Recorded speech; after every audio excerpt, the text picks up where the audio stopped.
you guys? The Curious Owl here, and today I will be discussing The Running Man by Stephen King. Now, this is one of Stephen King's books that he wrote under the name Richard Bachman, which was a pseudonym. Now, if you know anything about Stephen King, Richard Bachman as the pseudonym for Stephen King was used for only about 5 years during his career before, unfortunately, he was basically outed and he had to kill off the name Richard Bachman. So The Running Man was first published in 1982, and the story goes where it is basically a dystopian society. And actually, I think this takes place in this current year, in 2021. And it's just really bizarre because a lot of the stuff that's involved in this in terms of like what the society is made up of and how things are isn't really that well linked to things that we have currently in 2021 in United States society, at least.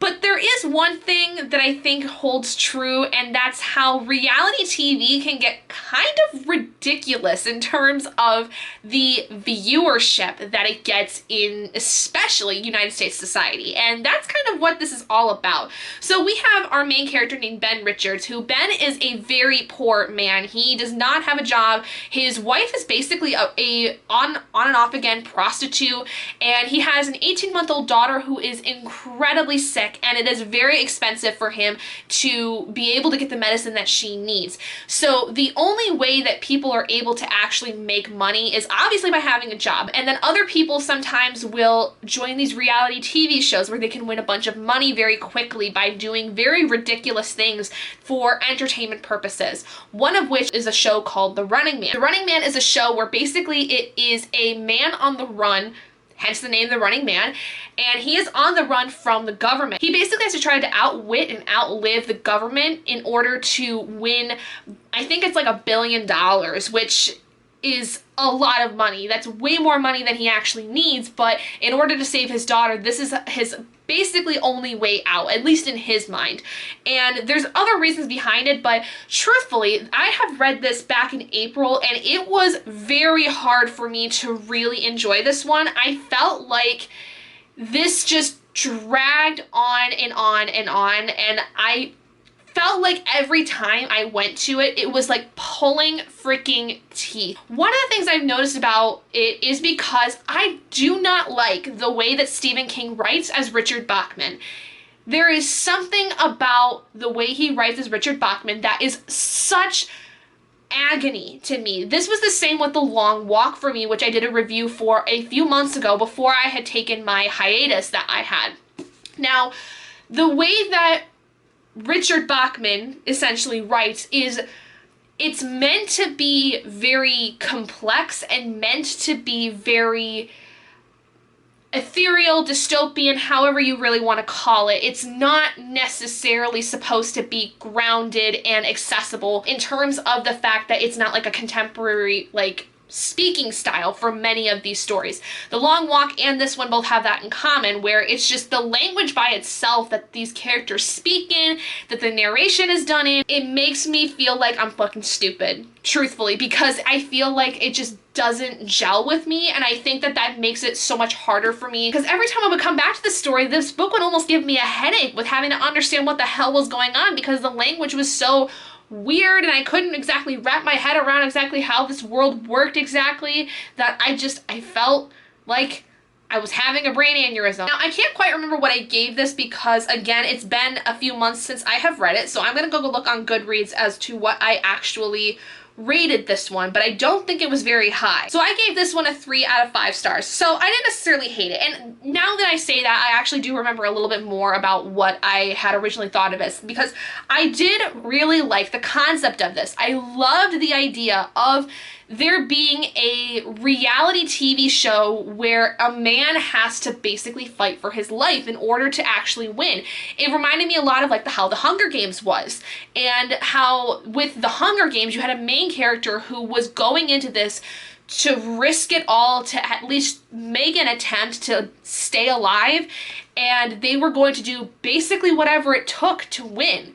And I felt that with Ben and Katniss from the respective books, they were very much the same kind of people. Like I said, they were willing to risk it all. They were willing to sacrifice themselves for the name of their family in order to do what they could to win this money that they absolutely needed in order to survive. Along with that, though, we have a lot of like other stuff in terms of how this world works, and especially when it comes to the game's network, that's why I said kind of the idea of reality TV being absolutely ridiculous in terms of the amount of people that are enraptured by it, and how people have all-out feuds and wars over essentially who is the better bachelorette or who's the better Kardashian or whatever. Like, the amount of times I hear people argue about stuff that's about reality TV is absolutely mind-boggling to me, because most of it's fake. I hope people know. Most of it is all scripted and it's supposed to be for entertainment, which it is.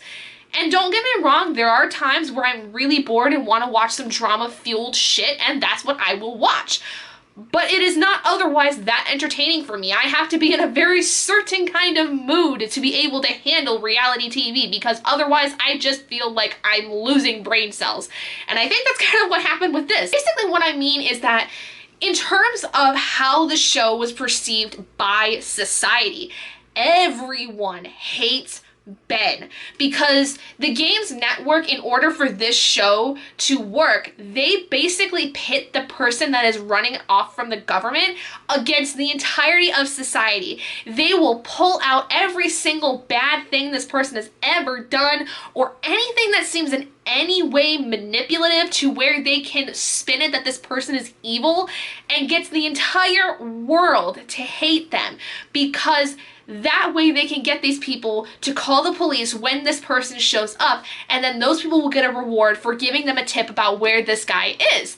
And that's basically how most of these people that do the Running Man end up losing, is they get caught by the civilians, and the civilians earn a little bit of extra cash for providing that tip. So all of the nastiness and bigotry and ridiculousness that was the hatred towards Ben Richards from society was just ridiculous. It was honestly so stupid. They would pull out the flimsiest of things in terms of why Ben was a bad person and why he should not win, why he should be killed by the FBI. Like, it again made me feel like I was losing brain cells. There is a point to all of that, because that's the point of reality TV. And I think that that was what King was going for in this. As much as I disliked it, I think that was what he was going for, which was why I couldn't quite give it a 2-star. I felt like it deserved the 3-star, because it wasn't bad. The concept was there. I think that he hit that concept on the head in terms of